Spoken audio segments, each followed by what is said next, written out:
I am Eric Chandler, 40 years old, and my life changed in an unforgettable moment during my father's retirement party on a frigid night in Chicago. The opulent banquet room at the Peninsula Hotel shimmered with chandelier light, the clinking of crystal glasses mingling with refined laughter. My father, Harold Chandler, CEO of Nexora Investments, stood at the podium, his bespoke suit perfectly tailored, his sharp gaze sweeping over the crowd of more than 100 guests, powerful figures in the financial world. He raised his glass, his voice resonant with pride as he spoke of the empire he had devoted nearly his entire life to, and of his two outstanding sons, Michael and David. Then his eyes locked onto me, standing quietly in the corner of the room, and his lips curled into a sardonic smile. "Eric, my youngest son," he said, his voice low but cutting like a knife, "chose the path of a lowly soldier, poor and meaningless. Perhaps he should leave before he ruins our mood." The room erupted in laughter. I felt dozens of eyes boring into me like needles piercing through my skin. Blood rushed to my face, my heart pounding in my chest. Michael, my older brother, smirked from the head table. David, my second brother, looked away, but I knew he was chuckling to himself. I stood there in my simple civilian suit, the small West Point pin on my lapel the only reminder of who I truly was. I had come here with a naive hope for reconciliation, hope for recognition. But now, humiliation burned in my chest like a raging fire. I clenched my fists, preparing to walk out of the room, leaving behind the whispers and pitying glances. But then a deep and authoritative voice rang out from behind. "You're Major General Chandler, aren't you?" I turned around. It was Robert Grayson, chairman of Nexora Investments, my father's boss. Robert was a tall man with silver hair and piercing eyes staring directly at me. The room seemed to hold its breath. My father, Michael, David. They all froze, mouths agape. I took a deep breath and nodded slightly. "Yes, sir. That's me." Grayson stepped forward, placed a hand on my shoulder, and gave me a warm smile. "You're the one who saved our company during the Sentinel fire operation.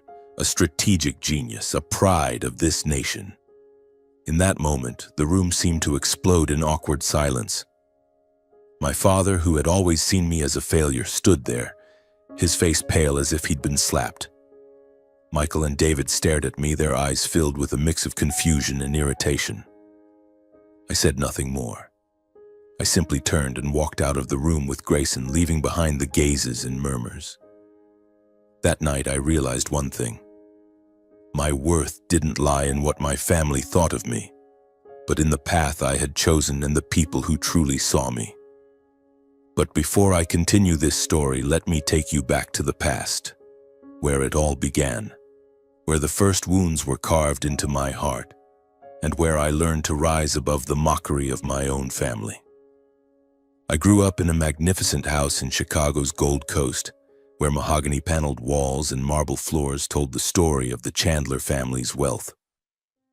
My father, Harold, was a towering man, always dressed in expensive suits and carrying the rich scent of Creed cologne. As the CEO of Nexora Investments, a massive financial conglomerate, he measured success by one standard alone: money. My mother, Margaret, was a gentlewoman who loved books and history. But a heart attack took her from me forever when I was just 17. My two older brothers, Michael and David, 5 and 3 years older than me, respectively, were the perfect embodiment of my father's ideals: ambitious, sharp, and always eager to please him. And me? I was the odd one out. From a young age, I was captivated by books about war, stories of generals and military strategy. While Michael and David played mock stock trading on my father's computer, I sat in a corner of the room reading about the Battle of Gettysburg or the Normandy campaign. I dreamed of attending West Point, becoming a soldier, a strategist. But in my family's eyes, my passion was a joke. I remember one summer afternoon when I was 12, bursting into the living room with a gold medal from a school military strategy simulation competition. I had spent months preparing, crafting detailed plans, and won against older competitors.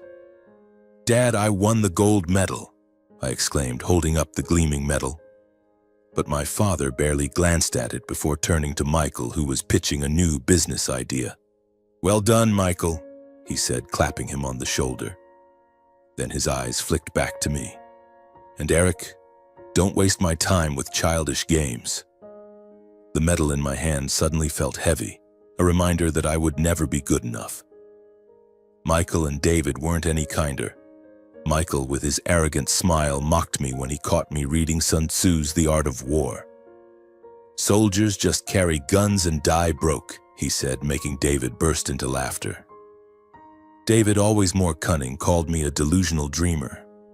Once at a Christmas party at our house when I was 15, my father stood to give a toast, praising Michael for winning a business scholarship and David for his debate team achievements. Then he looked at me, his eyes cold. "Eric, maybe one day you'll figure out how to stop disappointing me." The entire table roared with laughter, except for my mother. She squeezed my hand under the table, but her eyes were filled with sorrow. Those mocking words weren't just words, they were daggers plunged into my self-esteem. Every time my father compared me to my brothers, every time Michael and David ridiculed me, I felt smaller, as if my passion was a sin. But deep down, I knew I couldn't live the life my father wanted. I didn't want to be a carbon copy of Michael or David, sitting in luxurious offices, counting money and signing contracts. I wanted to do something greater, something meaningful to me. When I was 18, I secretly applied to West Point. I worked part-time at a bookstore to cover the application fees, knowing my father would never spend a dime on my foolish dream. The night I received my acceptance letter, I trembled with joy and ran to my father's study to share the news. He was at his desk, reviewing financial reports. I placed the letter in front of him, my heart pounding. "Dad, I got into West Point." He didn't even look up. He picked up the letter, glanced at it, then slowly tore it in half and tossed it into the trash. "A path to failure," he said, his voice icy. "If you choose this, don't expect my recognition." I stood there, stunned, watching the pieces of paper fall to the floor. My mother had passed away a year earlier, and there was no one left to stand by me. Michael and David, overhearing the exchange, just laughed. "Congratulations, little soldier," Michael said. "Go starve." But I didn't give up. I packed my bags, left that opulent house, and entered West Point on a scholarship without a cent from my family. That was the first time I felt freedom, but also the first time I understood that I was completely alone. West Point was a world apart, where cold gray stone walls and the echo of drill commands resounded from early morning. On my first day, I stood in the courtyard, a heavy backpack slung over my shoulders, looking at the other cadets, some confident, some anxious like me. No one knew I was the youngest son of Harold Chandler, and no one cared about the mocking words that had been etched into my heart. Here I was, just Eric Chandler, a cadet who had to prove his worth through sweat and blood. Training at West Point was more grueling than anything I had ever imagined. Early morning runs at 4 a.m. in freezing rain, tactical exams that left my mind spinning, and being screamed at by instructors for the slightest misstep. Some nights I lay in my dorm bed, my body aching, wondering if I had the strength to go on. My father's words, "a path to failure," echoed in my head like a relentless demon. But every time I felt like giving up, I thought of my mother and the letter she wrote before she passed. "Live true to your heart." That letter, now carefully folded in my wallet, was the only flame keeping me upright.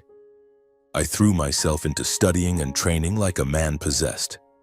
I studied Napoleon's strategies, analyzed World War II battles, and honed my leadership skills through field exercises.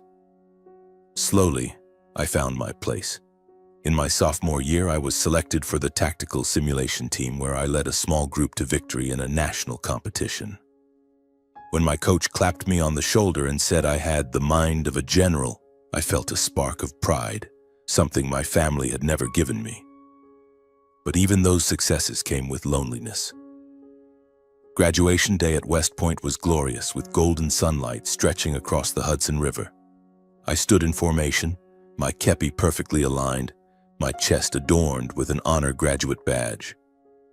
I looked out at the stands, naively hoping that my father, Michael, or David might show up. I had sent invitations knowing the odds of them coming were near zero. When my name was called, the crowd applauded, but no one from my family was there. I smiled, accepted my diploma, but my heart was heavy. That night, while my friends celebrated with their families, I sat alone in a cafe near the academy, writing a letter to my mother as if she were still alive. "I did it, Mom," I wrote, "but I wish you were here." After West Point, I was deployed to Iraq, where war wasn't the pages of a book, but the smell of gunpowder, the roar of explosions, and the fearful eyes of my comrades. I was a young second lieutenant leading a patrol team in Baghdad. In the early days, I trembled at the sound of gunfire, but I learned to stay calm, putting my team's safety above my own fear. One night, my team was ambushed in a dark alley. Bullets whizzed by, and a young soldier was shot in the leg. I dragged him to cover, tied a tourniquet around his wound, and ordered a counterattack.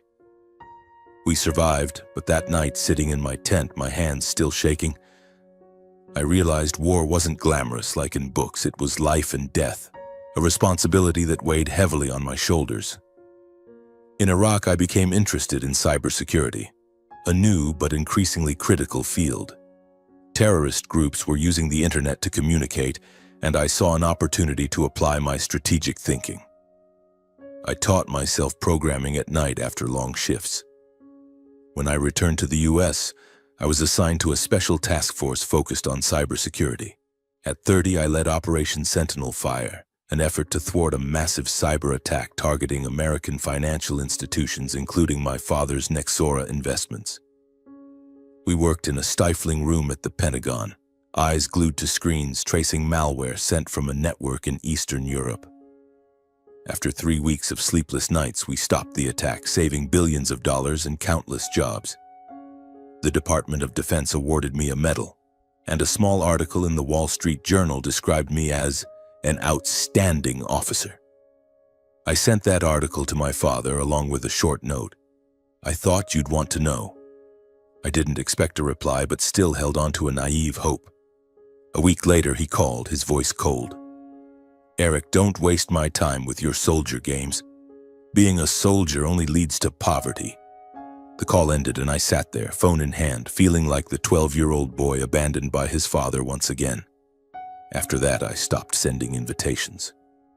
I didn't invite him to my promotion to major, nor to the ceremony where I received a medal for Operation Ghost Grid, where I protected U.S. electrical infrastructure from another cyber attack. I knew that no matter how formally I invited him, he wouldn't show up. Speaking of Operation Ghost Grid, it was my greatest challenge. My team discovered a sophisticated malware targeting the national power grid. We worked 18-hour days, sifting through millions of lines of code. One night, when the team was on the brink of exhaustion, I spotted a repeating code pattern, a small detail but enough to unravel the entire attack system.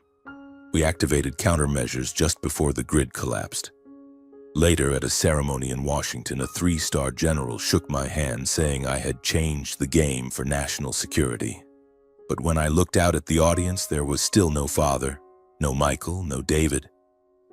I had grown used to it, but the pain lingered.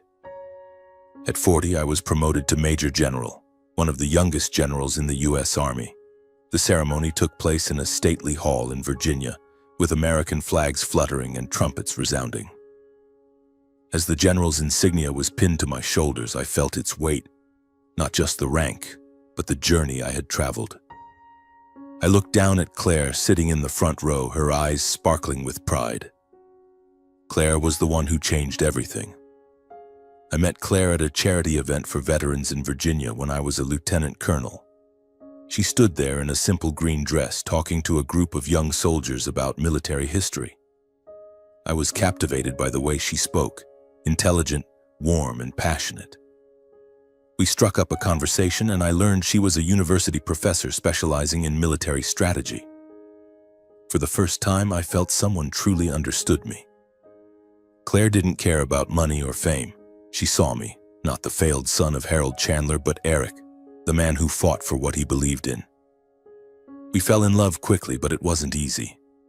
I was often deployed far away, and Claire faced long nights of waiting, unsure if I'd return safely. But she was patient, always reminding me that I was enough, that my path mattered. We married at a military base in Virginia, a small ceremony with only a few dozen guests. I sent invitations to my father, Michael, and David, not expecting them to come. As predicted, they didn't show. But Aunt Susan, my mother's sister, arrived with a bouquet of carnations and a tight hug. "Your mother would be so proud," she said, and I had to turn away to hide my tears. Claire became my family, the family I chose, not the one I was born into. She helped me face old wounds, though they haven't fully healed. One night, as I told her about my father and how he called me a failure, Claire took my hand. "You don't need his approval," she said. "You've proven your worth, not to him, but to this entire country." Her words were like medicine, but I still couldn't fully let go. A part of me still yearned, if only once, for my father to look at me with pride. My military career has been a series of challenges, triumphs, and moments of solitude. I've gone from a mocked boy to a major general, but the cost was estrangement from my blood family. When the invitation to my father's retirement party arrived at our apartment in Virginia, it sat on the dining table like a challenge. The card was printed on thick paper with gold-embossed lettering that read, "Harold Chandler, CEO of Nixora Investments, invites Mr. Eric Chandler to a retirement celebration at the Peninsula Hotel, Chicago." No major general preceded my name. Not that I was surprised. My father had never known or cared about what I had become. In his eyes, I was still the lowly soldier from years ago, the one who dared to turn his back on a career at Nixora. Claire sat across from me, twisting her wedding ring, her eyes both gentle and resolute. "You should go, Eric," she said. "Not to prove anything to him, but to close that chapter of your past. You deserve to be free." I shook my head, old wounds resurfacing like a scar brushed too roughly. "Claire, they don't want me there. I'm just a joke to them." But she took my hand, her warm fingers gripping tightly. "You're a major general, Eric. You've saved an entire country. Don't let them drag you down again." Her words pierced the darkness within me like a ray of light. After many sleepless nights, I nodded. "All right. One last time." I flew to Chicago alone, as Claire couldn't join me due to her teaching schedule. As the plane landed on a gloomy afternoon, my stomach churned. The taxi carried me through the Gold Coast streets where childhood memories flooded back like knife wounds. The old family house still stood with its black iron fence and windows glittering with light. I wondered if my father still kept the desk where he tore up my West Point acceptance letter, or if the war books I used to secretly read had been tossed into storage. But I didn't stop by. I went straight to the Peninsula Hotel where the party was being held. I chose a dark blue civilian suit, avoiding my military uniform.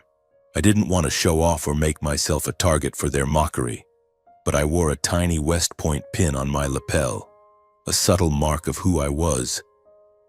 As I entered the ballroom, my heart pounded as if I were that 18-year-old boy facing my father for the first time. The room was opulent with crystal chandeliers, silk-draped tables, and hundreds of guests in expensive attire. The sound of a violin mingled with refined laughter and the clink of crystal glasses. I stood in a corner holding a glass of water, trying to blend into this alien world. Michael was the first to spot me. Now 45, with graying hair but the same arrogant smirk, he approached with a glass of champagne. "Eric, still living that poor soldier's life?" he said, his voice dripping with sarcasm. "I thought you'd quit by now and come crawling back to Dad for a secretary job." David, standing just behind him, chimed in with a sneer. "You don't look half bad, but I bet you still sleep on an iron cot in the barracks." I gave a faint smile, saying nothing. Their jabs were so familiar I was almost immune, but they still stung like small cuts. I nodded and stepped back, hoping to avoid further attention. But my father didn't let me stay invisible for long. He appeared tall and commanding in a bespoke suit, his silver hair perfectly groomed, the rich scent of Creed cologne wafting from him. He moved through the crowd like a king, shaking hands and exchanging smiles with partners and colleagues. When his eyes met mine, I saw a flicker of surprise, quickly replaced by the familiar contempt. "Eric," he said, his voice low but sharp as a blade, "I didn't think you'd dare show up." I took a deep breath, keeping my tone steady. "I came to congratulate you, Dad." He only hummed dismissively, said nothing more, and turned away to continue chatting with a group of businessmen. I stood there, feeling like a ghost out of place in this world. The party began with speeches praising my father, his legacy at Nexora, his sharp business acumen, his two outstanding sons, Michael and David. I sat at a table near the back, among strangers who didn't know who I was. Each accolade for Michael and David about their expansion of Nexora, their multi-million-dollar deals, was a reminder that I didn't exist in my father's world. I gripped my wine glass tightly, keeping my face expressionless, but inside a storm raged. I thought I was strong enough to face this, but the abandonment still suffocated me. Then came the moment I dreaded most. My father took the stage, microphone in hand, the spotlight illuminating his face. The crowd fell silent, waiting. He began his speech, his voice resonant and full of pride. "Nexora Investments is my life's blood," he said, "and I'm proud to have passed this legacy to those who deserve it. Michael and David, the two sons who have brought honor to the Chandler name." He paused, his eyes scanning the room, landing on me. My heart clenched. I knew what was coming, but I couldn't brace for its cruelty. "But then there's Eric," he said, a mocking smile curling his lips. "My youngest son who chose a meaningless path. A lowly soldier wandering somewhere in the military, contributing nothing to this family or its legacy. Perhaps he should leave now and let us continue with those who truly belong here." He pointed toward the door, as if I were an outcast to be banished. The room fell into an awkward silence. Blood drained from my face, my cheeks burning as if slapped. Dozens of eyes turned to me, whispers spreading like a wave. Michael smirked from the head table, his eyes gleaming with satisfaction. David bowed his head, but I knew he was hiding a smile. My hands clenched under the table, nails digging into my palms until they bled. Humiliation burned through my chest like wildfire, and part of me wanted to stand, run, and leave it all behind. But my feet felt nailed to the floor. I rose slowly, back straight, preparing to walk out as my father wished. Then a deep, authoritative voice rang out from behind. "You're Major General Chandler, aren't you?" I turned, my heart racing. Robert Grayson, the chairman of Nexora Investments, a tall man with silver hair and piercing eyes, was staring at me intently. The room seemed to hold its breath. Grayson stepped forward, his gaze locked on the West Point pin on my lapel. "You're Eric Chandler, who led Operation Sentinel Fire, aren't you?" he said, his voice carrying across the room. "The one who saved Nexora from a cyber attack that could have destroyed us?" I took a deep breath, keeping my voice steady. "Yes, sir." That was me. The room erupted in stunned silence. My father stood on the stage, his face pale, mouth agape as if struck by lightning. He didn't know, he truly didn't know I had become a major general or what I had done for his own company. Michael and David stared at me, their eyes a mix of confusion and irritation. Grayson placed a hand on my shoulder, his smile warm yet commanding. "Not many know," he said, turning to the crowd, "but Major General Chandler is a strategic genius. He stopped an attack that could have cost Nexora billions. He's not just a soldier. He's a pride of this nation." Murmurs of awe rippled through the room. I felt the weight of every gaze, but this time they weren't pinpricks of judgment. They were admiration, curiosity, and a hint of shame from those who had laughed along with my father. I looked at him, but he couldn't meet my eyes. He stood there, gripping the microphone, his gaze empty like a man who had lost something he couldn't name. Grayson turned to me. "Would you like to say anything, Major General?" he asked. I shook my head, offering a faint smile. "No, sir. I just came to congratulate my father." But Grayson didn't let it end there. He pulled me onto the stage, despite my protests. "A man like you deserves recognition," he said, then looked directly at my father. "Harold, you have a son to be proud of." The ballroom fell silent, the crystal chandeliers casting light that made me feel as if I were standing under a stage spotlight. My father, Harold Chandler, CEO of Nexora Investments, stood there clutching the microphone, his face pale, his eyes lost. He didn't know I was a major general. None of my family did. The years I spent fighting, from the dust-choked alleys of Baghdad to the stifling rooms of the Pentagon, had never been acknowledged by them. And now, in this moment, with hundreds of eyes fixed on me, I felt a strange weight. Not the humiliation from before, but an opportunity to voice what I had kept buried for so long. Grayson placed a hand on my shoulder, his voice deep and warm. "Say something, Eric," he urged. "They need to hear from you." I took a deep breath, my heart pounding. I wasn't prepared for this. I had come only to congratulate my father, to seek a glimmer of reconciliation, but now I stood on the stage facing my father, Michael, David, and a room full of people who had once mocked me. I glanced at the West Point pin on my lapel, and a flood of memories rushed back. The sleepless nights in Iraq, the letters I wrote to my mother as if she were still alive, Claire's words, "You don't need their approval." I gripped the microphone, my hand trembling slightly. I'm not good at talking about myself," I began, my voice faltering. The room remained silent, waiting. "I came here to congratulate my father, Harold Chandler, for what he's built with Nexora. I know he's proud of Michael and David, and they deserve that." I paused, looking directly at my father. He still wouldn't meet my eyes, his gaze fixed on the floor as if he couldn't bear the reality of me standing here being recognized. "But I want to say one thing," I continued, my voice growing steadier.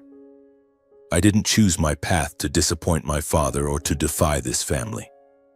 I chose it because it's what I believed in. I believe in protecting what matters, not just money or reputation, but the people who depend on us, the values bigger than us. I've spent 20 years in the military, not to be a lowly soldier, but to be a soldier, a leader, and I'm proud of that." I paused, feeling my breath steady. The room was still quiet, but the eyes on me had shifted, from curiosity to admiration, from skepticism to reflection. I looked at my father, hoping for a sign, a nod, an acknowledging glance. But he just stood there, lips pressed tight, hands gripping the microphone as if it were the only thing keeping him upright. Michael and David, seated at the head table, looked at me with unreadable expressions, no longer mocking but devoid of warmth. "I'm not here to prove anything," I said, my voice low but clear. "I just want to say that everyone has their own path, and if mine doesn't fit with this family, I'll keep walking it because I know I've done right." I turned to Grayson, nodding in gratitude. "Thank you, Mr. Grayson, for reminding me of that." The crowd began to clap, scattered at first, then swelling into a loud ovation. My cheeks warmed, not from shame, but from a sense of release. I had finally said what I'd held inside for years, not to hurt my father, but to free myself. I stepped off the stage, Grayson patting my shoulder, his eyes filled with pride. "You're a good man, Eric," he said. "Nexora owes you more than Harold will ever admit." I didn't look at my father again. I didn't need to. I walked out of the room past admiring glances and hurried handshakes from strangers. The cold Chicago wind greeted me outside the Peninsula Hotel, but this time, it didn't make me shiver. I felt lighter, as if I'd shed a burden that had pressed on my chest for 2 decades. The next day, my phone buzzed. It was my father. I hesitated, my finger hovering over the screen, unsure if I wanted to answer. Finally, I picked up. "Eric," his voice was dry, devoid of the usual sarcasm, but also lacking warmth. "Why didn't you say anything about Major General?" He stumbled over the title as if it were hard to say. "You meant to humiliate me, didn't you? What kind of trick was that?" I took a deep breath, keeping my voice calm. "I didn't trick you, Dad. I just lived my life. You never asked, so I never told you." He fell silent, and I heard a sigh over the line. "You didn't have to do that," he said, his voice tinged with something like anger. You could come back to Nexera, work with Michael and David. I'll arrange it." I almost laughed, not out of amusement, but at the absurdity of the offer. "I don't need Nexera, Dad," I replied. "I have my own path." I hung up, not waiting for his response. A few days later, David texted me a short message. "You got too full of yourself, Major General. Don't think you're better than anyone." But Michael surprisingly called. "Eric," he said, his voice quieter than usual. I was wrong to look down on you. I didn't know what you'd done. I think I was jealous because you didn't live to please Dad." His admission stunned me. I didn't know how to respond, so I just said, "Thanks, Michael. Maybe we'll talk someday." It was the first time I felt a spark of hope for my brother. Back in Virginia, I threw myself into work with renewed energy. The moment I stood on that stage at my father's retirement party, facing his stunned expression and the unexpected recognition from Grayson, had shifted something within me. It wasn't that I needed their approval, but I realized I had risen above the mockery and the expectations my family had imposed on me. I was no longer the trembling boy cowering under my father's contempt. I was Major General Eric Chandler, and I was proud of the path I had chosen. At the base, I led a new cybersecurity project, focused on protecting national infrastructure from increasingly sophisticated threats. I worked with a team of young, passionate, but inexperienced officers. I spent hours training them, sharing lessons from Operation Sentinel Fire and Ghost Grid. The work became my sanctuary, a place where I found purpose. I also started hosting workshops for young service members, speaking about strategy and resilience. Once a colonel pulled me aside after a presentation and clapped me on the shoulder. "Eric, you're a role model for this generation," he said. "You show them you don't need a prestigious family or wealth to achieve greatness." His words touched me more deeply than any medal I'd ever received. From then on, I began writing a memoir, not to boast, but to heal. Each page was a step toward letting go of old wounds and preparing for brighter journeys ahead. I wrote about West Point, about nights in Iraq when I thought I wouldn't survive, about Claire and how she helped me rediscover myself. When I sent the first draft to Aunt Susan, my mother's sister, she read it and broke down in tears. "Your mother would be so proud," she said. Later, she sent me an old photo of my mother standing by a bookshelf with a military history book in hand. "Your passion is her legacy, Eric." I held the photo close, feeling my mother nearer than ever. About a year after my father's retirement party, I received an unexpected call from Michael's number. I hesitated but decided to answer. "Eric," he said, his voice tentative, far from his usual confidence. "Can we meet and talk?" Surprised, I agreed immediately. We arranged to meet at a small downtown cafe with wooden walls and the rich aroma of roasted coffee. When I walked in, Michael was already there, dressed in a simple shirt instead of his usual expensive suit. He looked tired, but there was a lightness in his eyes. "Eric," he began, fidgeting with his coffee cup, "I quit Nexera." I blinked, unable to believe my ears. Michael, my father's right-hand man, the one who lived to expand Nexera's empire, had walked away. "I'm exhausted," he continued, his voice low. "Exhausted from living to please Dad, from chasing numbers and contracts. I've been hiding something. I always wanted to be a chef. I love cooking, but Dad called it women's work, so for decades I lived to make him happy. Now I've decided to live for myself like you've done for years." I sat there, stunned. Michael, who once mocked me for my military passion, was now confessing his own buried dream. "I enrolled in a culinary course in Paris," he said, his eyes lighting up. "I don't know if I'll succeed or fail, but for the first time I feel free. And I learned that from you, Eric. You never bowed to Dad." His words left me choked up. I had always seen Michael as my father's perfect mold, but it turned out he too had been trapped by those toxic expectations. We sat there for hours, sharing stories we'd never told each other. Michael spoke of sleepless nights trying to please our father, the pressure to outshine David, and the emptiness he felt despite having everything. I shared my days at West Point, the times I wanted to give up but was held back by my mother's letters. For the first time, I saw Michael not as an adversary but as a brother, someone also trying to heal. Then Michael brought up our father. "Dad's not the same, Eric," he said, his voice lowering. "Since retiring, he's empty. He lives in that big house, but he's alone. David's busy with work and I've left. He's got high blood pressure and diabetes, the toll of years neglecting his health.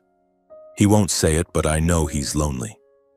I stayed silent, picturing my father, the man who once seemed an unassailable mountain, now frail and alone. Part of me was still angry, but a smaller part felt a pang of pity. I looked at Michael.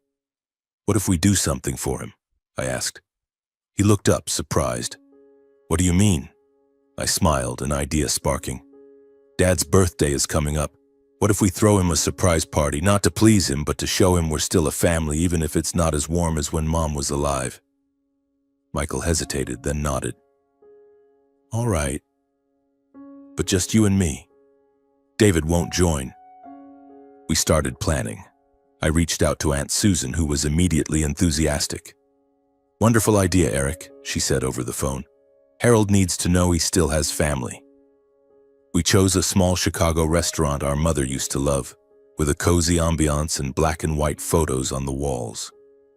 Michael took charge of the menu, personally cooking dishes he knew our father liked, beef Wellington and homemade apple pie. I invited a few of our father's old friends from Nexera, including Grayson, who agreed as soon as he heard the plan. "Harold needs a wake-up call," he said, chuckling. On our father's birthday, Michael and I stood in the restaurant, nervous as children. Michael had convinced him to come under the pretense of a quiet dinner with old friends. When he walked in, I saw he was thinner, his silver hair whiter, his eyes weary.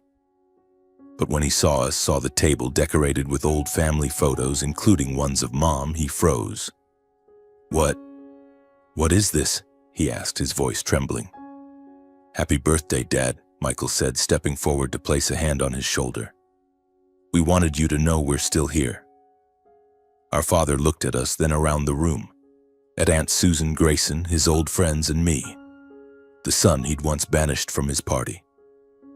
He didn't speak, just nodded, but I saw his eyes glisten.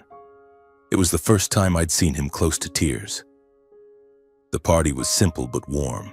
Grayson shared old Nexera stories. Aunt Susan recounted memories of Mom, and Michael made everyone laugh with behind-the-scenes tales of his cooking. I sat there watching my father and realized he was no longer the fearsome figure of my childhood. He was just an old man, learning to face his loneliness. As the party ended, he pulled Michael and me aside. "Thank you," he said, his voice hoarse. I was wrong about a lot of things. It wasn't a direct apology, but for my father, it was the closest he'd ever come. After the party, Michael and I stayed in touch regularly. He moved to Paris, beginning his journey as a chef, and sent me photos of dishes he created. My father started calling me, not often, but enough to show he was trying. He talked about his doctor visits, how he'd started reading history books. "Because your mother liked them," he said. I didn't fully forgive him, but I learned to accept that he was human, with his own mistakes and pain. In the spring of 2025, I stood in a small room at the Colorado Springs base, checking my uniform in the mirror. The Major General insignia gleamed on my shoulder, but today it held a special weight. I was about to receive an award from the Department of Defense, the Distinguished Service Medal, for my contributions to developing an advanced cybersecurity system safeguarding national infrastructure from global threats. It wasn't my first medal, but it was the first time I felt a peculiar anticipation, not just for the award, but for something else my father, Harold Chandler, had promised to attend. After the surprise birthday party Michael and I had thrown for him, our relationship began to shift, slowly but noticeably. My father called more often, no longer laced with sarcasm or criticism. He asked about my work, about Claire, about James, his grandson he'd never met. Once he even mentioned reading a book on World War II and asked me about the Normandy invasion. "Your mother loved this stuff," he said, his voice low, tinged with regret. I wasn't sure if he had truly changed or was just trying to make amends, but I learned to embrace these small moments, keeping my expectations modest while leaving my heart open. When I sent the invitation to the award ceremony, I didn't expect him to come. I'd sent dozens of invitations in the past. For my West Point graduation, my post-Iraq medal ceremony, my promotion to major, and no one from my family had ever shown up. But this time, my father responded over the phone, his voice hesitant but firm. Eric, I'll be there. I want to see you. I stood frozen, phone in hand, unsure how to reply. Claire, holding James in her arms, smiled at me. See, Eric, things are changing. I nodded, but inside I was anxious, as if afraid this was a dream that might vanish. The day of the ceremony arrived, a crisp morning in Washington, D.C., with a clear blue sky and cool air. The Pentagon's auditorium was decorated solemnly, American flags flanking the stage, rows of seats filled with officers, officials, and families. Claire sat in the front row, James on her lap, the boy dressed in a tiny suit, his big eyes scanning the room. Aunt Susan sat beside her, beaming as always. Michael, fresh from his culinary course in Paris, sat next to Claire, his eyes brimming with pride. But I didn't dare linger on the audience too long, fearing disappointment if my father didn't show. The ceremony began with the national anthem, and I stood tall, hand over my heart, feeling my pulse. A 3-star general took the stage, delivering a speech on the importance of cybersecurity in the modern era. He mentioned my project, a real-time malware detection and neutralization system deployed nationwide. Major General Eric Chandler, he said, his voice resounding, has not only protected our nation but inspired a new generation of officers. The crowd applauded, and I felt my cheeks flush, unaccustomed to the attention. When my name was called, I walked to the stage, my dress shoes echoing on the marble floor. I glanced at the audience, and then I saw him. My father, Harold Chandler, seated in the 3rd row, wearing his familiar navy suit. He looked older, his silver hair whiter, his shoulders slightly stooped, but his gaze wasn't cold or contemptuous. Instead, I saw something new, attention, and perhaps a hint of pride. My heart raced, not for the award, but for this moment, one I'd waited 40 years to experience. The 3-star general pinned the medal to my chest and shook my hand firmly. Thank you, Eric, he said. This country owes you. I nodded, thanking him, but my eyes drifted to my father. He clapped, slowly but steadily, and when our gazes met, he gave a slight nod as if to say he saw me, truly saw me. After receiving the medal, I was invited to speak. I stood at the microphone, the stage lights slightly blinding. The auditorium fell silent, waiting. I took a deep breath, recalling the moment at my father's retirement party when I stood on a stage and spoke my truth. This time I felt no anger or need to prove myself. I just wanted to share. Thank you to the Department of Defense and my team, I began, my voice steady and clear. Today isn't just about an award, it's about a journey. I grew up in a family where success was measured by wealth and status. I was called a lowly soldier, told my path was meaningless. But I learned that true value lies not in what others think of you, but in what you believe in and the people you protect. I paused, looking at Claire, Aunt Susan, and my father. I stand here today not because I sought recognition, but because I want to inspire. If you have a dream, even if the world turns its back, chase it. Believe in yourself even when no one else does, and remember that family isn't always blood. Sometimes it's the people you choose, the ones who stand by you when you need them most. The crowd erupted in applause, the sound echoing through the hall. I looked at my father, and this time he stood, clapping with the others. I saw his eyes glisten, and my heart swelled in that moment. When the ceremony ended, my father approached me. He stood before me, hands in his pockets, his gaze uncertain. "Eric," he said, his voice hoarse, I'm proud of you. I was wrong not to see it sooner." I was stunned, never expecting those words from the man who'd torn up my West Point letter, who'd banished me from his party. Tears welled in my eyes, but I kept my voice steady. "Thank you, Dad," I said.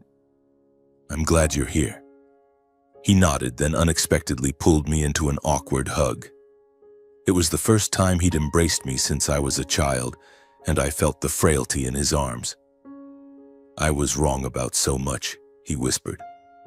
"But you're what I'm most proud of." I said nothing, just gripped his shoulder tightly. In that moment, I felt a healing I didn't know I needed.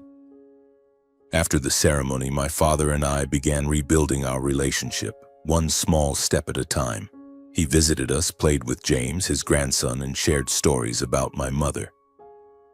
He admitted he'd lived a life too focused on money, neglecting what truly mattered. "I lost your mother because I wasn't there," he said once, his voice heavy with regret. "I don't want to lose you too." I nodded, making no promises, but in my heart, I knew I was ready to give him a chance. Michael continued his journey in Paris, opening a small restaurant and sending me photos of dishes he was proud of. David kept his distance, but I didn't push. I'd learned you can't change everyone, and I was at peace with that. Claire and I continued building our life, with James at the center of our world. I finished my memoir, publishing it under the title A Warrior's Path, and received letters from young service members saying my story inspired them. Reflecting on my journey from the mocked boy in a grand Chicago home to the major general standing on a stage receiving a medal, I realized every challenge, every wound, was worth it. I'd learned to rise above scorn, to find true family in Claire, James, Michael, Aunt Susan, and my comrades. Most importantly, I learned to forgive, not just my father, but myself, for once craving validation from those who couldn't see my worth. If you're reading this story, I want to leave you with a message. Don't let anyone define your value. Pursue your passion, no matter how lonely or difficult the path. Find the people who see you clearly, who love you for who you are, and learn to forgive, not to erase the past, but to free your future. Life is a battlefield, but the greatest victory is living true to your heart.